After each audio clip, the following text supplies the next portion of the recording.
Mathrubhumi news big എക്സ്ക്ലൂസീവിലേക്കാണ് ആദ്യം. ശബരിമല യുവതി പ്രവേശനം അനുവദിച്ച കോടതി വിധി തെറ്റ് ആണ് എന്ന് കേന്ദ്രം സുപ്രീം കോടതിയിൽ. ശബരിമലയിലെ അയ്യപ്പൻ നൈഷ്ഠിക ബ്രഹ്മചാരി, അതിനാലാണ് യുവതികൾക്ക് പ്രവേശന വിലക്കെന്ന് കേന്ദ്രം. വിദേശ രാജ്യങ്ങളിലെ കോടതികൾ പുറപ്പെടുവിക്കുന്ന വിധി അതുപോലെ ഇന്ത്യയിൽ പകർത്തുന്നത് ശരിയായ പ്രവണത അല്ലെന്നും കേന്ദ്രം പറഞ്ഞു. കേന്ദ്ര സർക്കാരിന് വേണ്ടി സോളിസിറ്റർ ജനറൽ തുഷാർ മേത്ത എഴുതി നൽകിയ വാദം മാതൃഭൂമി ന്യൂസ് പുറത്തുവിടുന്നു. യുവതി പ്രവേശം അനുവദിച്ചാൽ ശബരിമലയിലെ ആരാധന സ്വഭാവം മാറുമെന്ന് തുഷാർ മേത്ത. ബി ബാലഗോപാൽ വിശദവിവരങ്ങളുമായി നമുക്കൊപ്പം ചേരുന്നു. Balagopal, good morning. Mathrubhumi news exclusive ആണ്. എന്താണ് എഴുതി നൽകിയിരിക്കുന്നതിലെ വിശദാംശങ്ങൾ? എന്തൊക്കെ കാര്യങ്ങളാണ് പറയുന്നത് ഇതിൽ? Moti, good morning. ഈ ശബരിമല യുവതീ പ്രവേശന വിഷയത്തിൽ സുപ്രീം കോടതിയിലെ 9-അംഗ ഭരണഘടനാ ബെഞ്ചിന്റെ വാദം ഇന്ന് രാവിലെ 10:30 ആരംഭിക്കാനിരിക്കെയാണ് സോളിസിറ്റർ ജനറൽ തുഷാർ മേത്ത കേന്ദ്ര സർക്കാരിന്റെ നിലപാട് ഇപ്പോൾ സുപ്രീം കോടതിയിൽ എഴുതി നൽകിയിരിക്കുന്നത്. അതിന്റെ പകർപ്പാണ് ഇപ്പോൾ മാതൃഭൂമി ന്യൂസ് പുറത്തുവിട്ടിരിക്കുന്നത്. 3 വാള്യങ്ങളായാണ് ഈ ശബരിമല യുവതീ പ്രവേശന വിഷയത്തിലുള്ള തങ്ങളുടെ നിലപാട്, കേന്ദ്ര സർക്കാരിന്റെ നിലപാട് കേന്ദ്രം സുപ്രീം കോടതിയിൽ ഇപ്പോൾ വ്യക്തമാക്കിയിരിക്കുന്നത്. ഇതിൽ ശബരിമലയിലെ യുവതീ പ്രവേശനത്തെ കേന്ദ്രം ശക്തമായി എതിർക്കുന്നു എന്നതാണ് ഏറ്റവും പ്രധാനപ്പെട്ട കാര്യം. സുപ്രീം കോടതി മുന്നോട്ട് വച്ചിരിക്കുന്ന 7 ചോദ്യങ്ങൾക്ക്, നിയമ ചോദ്യങ്ങൾക്ക് നൽകുന്ന ഉത്തരങ്ങളിലൂടെയാണ് ശബരിമല യുവതീ പ്രവേശനത്തെ കേന്ദ്രം സുപ്രീം കോടതിയിൽ എതിർക്കുന്നത് എന്നതാണ് ഏറ്റവും പ്രധാനപ്പെട്ട കാര്യം. ശബരിമലയിൽ യുവതീ പ്രവേശനം വിലക്ക് നൂറ്റാണ്ടുകളായി നിലനിൽക്കുന്ന ആചാരം എന്നാണ് കേന്ദ്ര സർക്കാർ ഇപ്പോൾ സുപ്രീം കോടതിയെ അറിയിച്ചിരിക്കുന്നത്. ഇത് ശബരിമലയിലെ ഭക്തരായ പുരുഷന്മാരും സ്ത്രീകളും അംഗീകരിച്ചിരിക്കുന്ന ഒരു ആചാരമാണ്. ആ ആചാരം സംബന്ധിച്ചുള്ള കാര്യങ്ങളിൽ കോടതിയുടെ ഇടപെടൽ പാടില്ല എന്നാണ് സുപ്രീം കോടതിയിൽ കേന്ദ്രം നിർദ്ദേശിക്കുകയും അല്ലെങ്കിൽ കേന്ദ്രം ആവശ്യപ്പെടുകയും ചെയ്തിരിക്കുന്നത്. ശബരിമല അയ്യപ്പ ക്ഷേത്രം അത് ഒരു പ്രത്യേകതരം ക്ഷേത്രമാണ് എന്നാണ് കേന്ദ്രം വ്യക്തമാക്കിയിരിക്കുന്നത്. ശബരിമലയിലെ അയ്യപ്പൻ നൈഷ്ഠിക ബ്രഹ്മചാരിയാണ്. അതുകൊണ്ടാണ് 10 വയസ്സിനും 50 വയസ്സിനും ഇടയിലുള്ള യുവതികൾക്ക് ശബരിമലയിൽ പ്രവേശന വിലക്ക് അനുവദിച്ചിരിക്കുന്നതെന്നും ആ വിലക്ക് ക്ഷേത്രത്തിന്റെ ആചാരത്തിന്റെ ഭാഗമാണ് എന്നുമാണ് കേന്ദ്രം ചൂണ്ടിക്കാണിച്ചിരിക്കുന്നത്.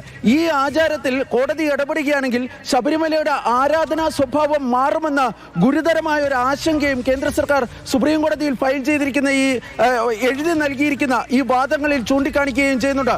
മറ്റൊരു പ്രധാനപ്പെട്ട കാര്യം, ശബരിമല യുവതീ പ്രവേശന വിധിയുമായി ബന്ധപ്പെട്ട്, അതായത് യുവതീ പ്രവേശനം അനുവദിച്ചുകൊണ്ട് 2018 ജസ്റ്റിസ് ദീപക് മിശ്രയുടെ അധ്യക്ഷതയിലുള്ള ബെഞ്ച് പുറപ്പെടുവിച്ചിരിക്കുന്ന വിധിയെ അതിശക്തമായിട്ടാണ് ഈ തുഷാർ മേത്ത സുപ്രീം കോടതിയിൽ ഇപ്പോൾ ചോദ്യം ചെയ്യുന്നത്. അതിൽ വളരെ പ്രധാനപ്പെട്ട ഒരു കാര്യം, വിദേശ രാജ്യങ്ങളിലെ കോടതികൾ പുറപ്പെടുവിക്കുന്ന വിധികൾ അതുപോലെ ഇന്ത്യയിൽ പകർത്തി എഴുതുക എന്നത് അത് അംഗീകരിക്കാൻ വേണ്ടി കഴിയില്ല എന്നാണ് പറഞ്ഞിരിക്കുന്നത്. കാരണം ശബരിമല യുവതീ പ്രവേശനവുമായി ബന്ധപ്പെട്ട വിഷയത്തിൽ ഈ മറ്റ് രാജ്യങ്ങളിലേക്കുള്ള ആരാധനയുമായി ബന്ധപ്പെട്ട കാര്യങ്ങൾ, അവിടെ വനിതകളുടെ ഫണ്ടമെന്റൽ റൈറ്റ്സ് അഥവാ അവരുടെ മൗലിക അവകാശവുമായി ബന്ധപ്പെട്ട കാര്യങ്ങളൊക്കെ അതിൽ വിശദമായി തന്നെ പ്രതിപാദിച്ചിരുന്നു. അങ്ങനെ വിദേശ രാജ്യങ്ങളിലെ കോടതികൾ പുറപ്പെടുവിക്കുന്ന ഉത്തരവുകൾ അതുപോലെ പകർത്തി എഴുതുന്നത് ആശാസ്യകരമായ ഒരു കാര്യമല്ല എന്നാണ് ഇപ്പോൾ കേന്ദ്രം സുപ്രീം കോടതിയിൽ ചൂണ്ടിക്കാണിച്ചിരിക്കുന്നത്. ശബരിമലയെ സംബന്ധിച്ചിടത്തോളം ഈ പഞ്ചാബിൽ രജിസ്റ്റർ ചെയ്തിരിക്കുന്ന ഒരു സംഘടനയാണ് ഈ ശബരിമലയിലെ യുവതീ പ്രവേശനം ആവശ്യപ്പെട്ടുകൊണ്ട് കോടതിയെ സമീപിച്ചതെന്നും അവർക്ക് ശബരിമല എന്താണ് എന്ന് അറിയില്ല എന്നുമാണ് തുഷാർ മേത്ത സുപ്രീം കോടതിയിൽ വ്യക്തമാക്കിയിരിക്കുന്നത്. അതുകൊണ്ട് തന്നെ ഇത്തരം പൊതു താൽപര്യ ഹർജികൾ അംഗീകരിക്കരുത് എന്നാണ് ഈ എന്ന ഒരു ആവശ്യവും തുഷാർ മേത്ത കോടതിയിൽ വ്യക്തമാക്കുകയും ചെയ്യുന്നുണ്ട്. കോടതിയിൽ എഴുതി നൽകിയിരിക്കുന്ന വാദത്തിൽ ചൂണ്ടിക്കാണിക്കുകയും ചെയ്യുന്നുണ്ട്. ഏതായാലും വളരെ നിർണായകമായ ഒരു നീക്കമാണ് കേന്ദ്ര സർക്കാരിന്റെ ഭാഗത്ത് നിന്ന് ഇപ്പോൾ ഉണ്ടായിരിക്കുന്നത്. കാരണം നേരത്തെ ഈ മതാചാരങ്ങളിൽ കോടതി ഇടപെടരുത് എന്നൊരു ഒരു തിയറിറ്റിക്കൽ കാര്യം മാത്രമായിരിക്കും കോടതിയിൽ പറയുക എന്ന സൂചനകളായിരുന്നു പുറത്തു വന്നിരുന്നത്. പക്ഷേ ഇന്നലെ രാത്രി സുപ്രീം കോടതിക്ക് എഴുതി നൽകിയിരിക്കുന്ന ഈ വാദത്തിൽ ശബരിമല വിഷയത്തെ സംബന്ധിച്ചിടത്തോളം ഏതാണ്ട് 130ഓളം പേജ് ദൈർഘ്യത്തിൽ എന്തുകൊണ്ട് അവിടെ യുവതീ പ്രവേശനം അനുവദിച്ചുകൂടാ എന്നതിനെ സംബന്ധിച്ച കാര്യകാരണങ്ങൾ നിരത്തിയാണ് ഇപ്പോൾ കേന്ദ്രം തങ്ങളുടെ നിലപാട് സുപ്രീം കോടതിയിൽ നടന്നു വരുന്നത്. അങ്ങനെ തന്നെ പോകട്ടെ എന്ന കേന്ദ്ര നിലപാട്, ആ നിലപാടായിരിക്കും ഉറച്ച് അത് കോടതിയിലൂടെ പുറത്തു വരിക എന്ന കാര്യത്തിൽ വ്യക്തത വന്നിരിക്കുന്നു, അല്ലേ ബാലഗോപാൽ? മോദി തീർച്ചയായും, കാരണം ഈ മറ്റന്നാൾ കേരളം പോളിംഗ് ബൂത്തിലേക്ക് പോവുകയാണ്. ഇന്നും നാളെയുമാണ് തുഷാർ മേത്ത കേന്ദ്ര സർക്കാരിന് വേണ്ടി തന്റെ നിലപാട് അല്ലെങ്കിൽ കേന്ദ്രത്തിന്റെ നിലപാട് സുപ്രീം കോടതിയിൽ ഇപ്പോൾ വാദിക്കാൻ വേണ്ടി പോകുന്നത്. അതുകൊണ്ട് തന്നെ ഇതൊരു വലിയ ഒരു പൊളിറ്റിക്കൽ സിഗ്നിഫിക്കൻസ് കേന്ദ്രത്തിന്റെ ഈ നിലപാടിനെ സംബന്ധിച്ചിടത്തോളം ഉണ്ട്. ഈ ശബരിമല കാര്യം മാത്രമല്ല, ആറ്റുകാൽ ക്ഷേത്രം, അതുപോലെ തന്നെ ചക്കുളത്തുകാവ് ക്ഷേത്രം തുടങ്ങി കേരളത്തിലെ വിവിധ ക്ഷേത്രങ്ങളിൽ നിലനിൽക്കുന്ന പ്രത്യേക ആചാരപരമായ കാര്യങ്ങൾ, ഈ ശബരിമലയിലെ ആറ്റുകാൽ പൊങ്കാല ദിവസം സ്ത്രീകൾക്ക് മാത്രമുള്ള പ്രവേശനം, ചക്കുളത്തുകാവിലെ നാരീപൂജ തുടങ്ങി വിവിധ സംഭവങ്ങളെ, വിവിധ ആചാരങ്ങളെ സംബന്ധിച്ചുള്ള കാര്യവും തുഷാർ മേത്ത തന്റെ ഈ എഴുതി നൽകിയിരിക്കുന്ന വാദത്തിൽ അത് ചൂണ്ടിക്കാണിക്കുകയും ചെയ്യുന്നുണ്ട്. ഈ രാജ്യത്ത് ഹിന്ദു മതം, ആ ഹിന്ദു മതത്തിന് ഒരു ഏക നിർവചനമില്ല.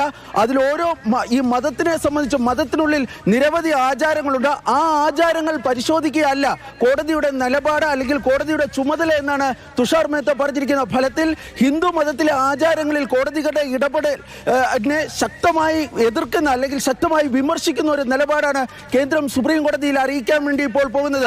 ഏതായാലും ഇന്നും നാളെയും തുഷാർ മേത്ത സംസ്ഥാന സർക്കാരിന്റെ നിലപാടും ഒടുവിൽ എന്തായി മാറിയെന്നുള്ളത് നമുക്ക് അറിയാവുന്നതാണ്. രോഗി ഇച്ഛിച്ചതും വൈദ്യൻ കൽപ്പിച്ചതും ഒക്കെ പാലെന്ന് പറയുന്നത് പോലെ ഒരു അവസ്ഥയിലേക്ക് കാര്യങ്ങൾ വന്നു ചേരുകയാണോ?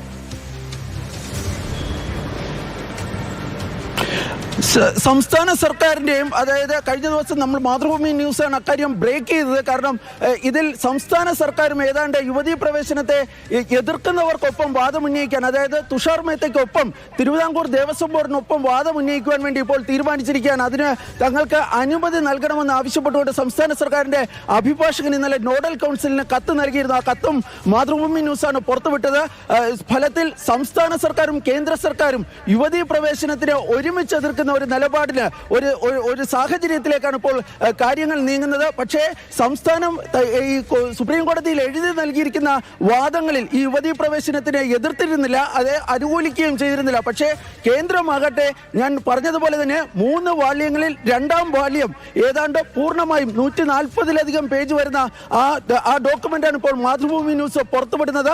ആ ഡോക്യുമെന്റിൽ പൂർണ്ണമായും ഈ ശബരിമല യുവതീ പ്രവേശനത്തെ ശക്തമായി എതിർക്കുന്ന നിലപാടാണ് സ്വീകരിച്ചിരിക്കുന്നത്.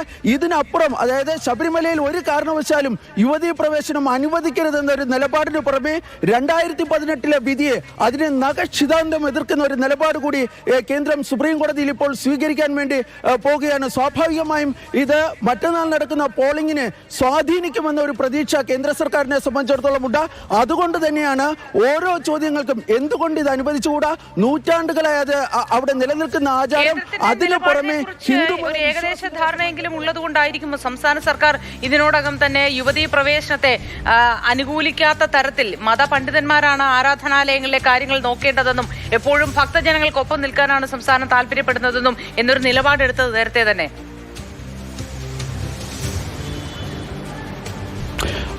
മോദി 2019 സുപ്രീം കോടതിയുടെ 9-അംഗ ഭരണഘടനാ ബെഞ്ചിന് മുമ്പ്, അന്നത്തെ 9-അംഗ ഭരണഘടനാ ബെഞ്ചിന് മുമ്പാകെ തുഷാർ മേത്ത വാദം ആരംഭിച്ചിരുന്നു. പക്ഷെ അന്ന് അദ്ദേഹത്തിന് പൂർത്തിയാക്കാൻ വേണ്ടി കഴിഞ്ഞിരുന്നില്ല. പക്ഷെ അന്ന് അദ്ദേഹം വാദം നടത്തുമ്പോൾ ഈ ശബരിമല എന്ന് പ്രത്യേകിച്ച് പറയാതെ മതസ്വാതന്ത്ര്യങ്ങളിൽ കോടതി ഇടപെടരുത്, മതാചാരങ്ങളിൽ കോടതി ഇടപെടരുത് എന്നൊരു നിലപാടായിരുന്നു അദ്ദേഹം അന്ന് സുപ്രീം കോടതിയിൽ സ്വീകരിച്ചിരുന്നത്. പക്ഷേ ഇപ്പോൾ ഈ മാറിയ സാഹചര്യത്തിൽ ശബരിമലയിൽ യുവതീ പ്രവേശനം ഒരു കാരണവശാലും അനുവദിക്കരുതെന്നും 2018 വിധി ശക്തമായി അതിനെ തങ്ങൾ എതിർക്കുകയാണെന്നും അത് ശബരിമലയിലെ ആചാരത്തിന്റെ സ്വഭാവം തന്നെ മാറ്റുന്ന ഒന്നായിരിക്കുമെന്നൊക്കെ ഉള്ള ഒരു നിലപാടാണ് ഇപ്പോൾ കേന്ദ്രം വ്യക്തമാക്കിയിരിക്കുന്നത്.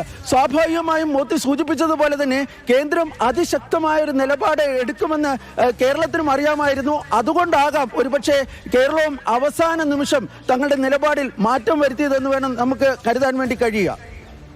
തീർച്ചയായിട്ടും സുപ്രീം കോടതിയിൽ ഇനി അങ്ങനെ ഒരു ഈ നിലപാട് സുപ്രീം കോടതി പറയുമ്പോൾ, ഈ ഒരു നിർദ്ദേശം പറയുമ്പോൾ യുവതീ പ്രവേശനം അനുവദിക്കാൻ പാടില്ല, നൂറ്റാണ്ടുകളായി നടക്കുന്ന ആചാരത്തെ ലംഘിക്കാൻ പാടില്ല തുടങ്ങിയ കാര്യങ്ങൾ പറയുമ്പോൾ ഇനി സംസ്ഥാന സർക്കാരും പറയാമല്ലോ ഇത് തന്നെയല്ലേ ഞങ്ങളും പറഞ്ഞത് എന്ന് പറയാനുള്ളൊരു സാധ്യത കൂടിയായി ബാലഗോപാൽ.